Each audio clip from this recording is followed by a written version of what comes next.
Vamos agora, gente, para aquela parte do programa em que a gente traz uma conversa de bastidor, alguns detalhes da apuração que a gente não conseguiu trazer para vocês ao longo da semana, que é o Ponto Alto.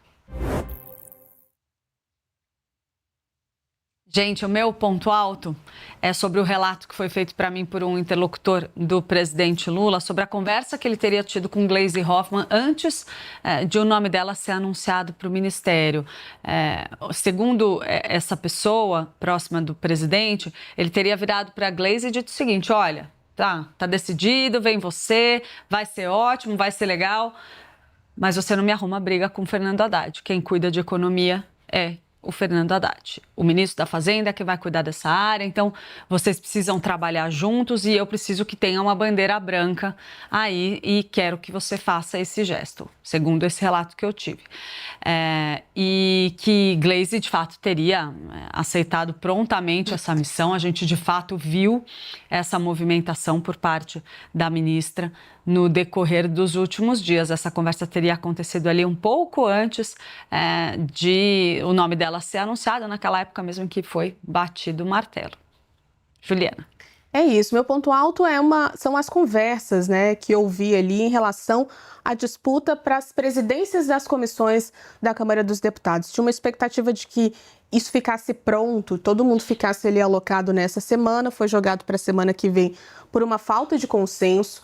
E dentro do governo há uma preocupação nesse momento em como uma briga PT e PL, que é a que está acontecendo, envolve, por exemplo, a presidência da Comissão de Relações Exteriores ficar com Eduardo Bolsonaro, filho do ex-presidente, em como isso pode resvalar de alguma forma no presidente Lula. Tem uma ordem dentro do Planalto que é: governo não se mete nessa confusão, apesar de entender que comissões são ali importantes, o governo em si, institucionalmente, não pode se intrometer nessa briga.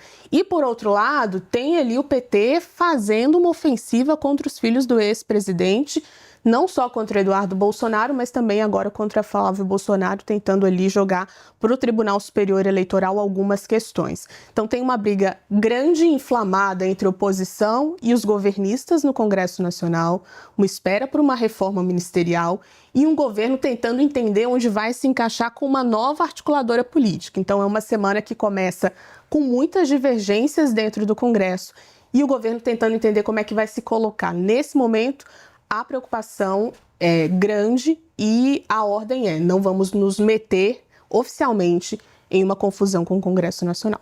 Pedro Venceslau. Dialoga um pouco com o ponto alto da Ju, porque é sobre o que muita gente viu como uma derrota política do líder do PT, que está assumindo agora o cargo, Lindenberg Farias. Ele insistiu muito na estratégia de tentar interditar a ida de Eduardo Bolsonaro para a Comissão de Relações Exteriores. Claro, tem uma preocupação grande do Palácio do Planalto. Se ele for revestido desse cargo, ele tem mais ali espaço para incomodar o governo, o STF, pode criar de fato um problema diplomático. Só que pela regra da Câmara, pelo regimento, o partido que tem mais deputados escolhe os melhores cargos.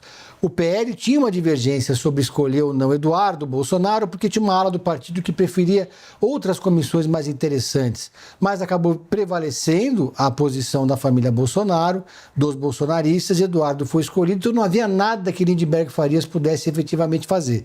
Primeiro ele tentou emplacar o Beto Richa, do PSDB, fazendo uma articulação ali, só para evitar essa ida do Bolsonaro para esse cargo.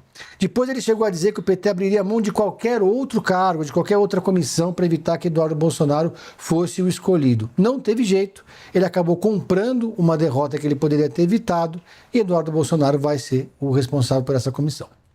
Eu ainda acho que um pouco Lindenberg Farias cumpriu o seu papel, na verdade, porque era necessário que o PT marcasse posição, dissesse ali: olha, a gente não quer de jeito nenhum Eduardo Bolsonaro aí nesse posto, é muito ruim, a gente vai trabalhar para que isso não aconteça, mas por baixo ali do pano, eu ainda acho que a prioridade do PT era garantir que a Comissão de Constituição e Justiça, por exemplo, esteja na mão, seja do partido, seja de um partido bem alinhado ao presidente Lula, alguém ali que pode até ser uma sigla da base, mas que seja muito comprometida com o presidente. Então, eu não sei, eu acho que um pouco é o papel do Lindenberg também fazer marcar essa posição publicamente, né? Deixar claro: olha, a gente vai batalhar até o fim, mas desde que a gente não perca aqui o que realmente importa, né? Talvez tenha sido passar do ponto, pedir a apreensão do passaporte, né? Pode discutir ali, mas apreender o passaporte de um parlamentar talvez tenha passado um pouco do ponto, mas é o que a gente precisa acompanhar.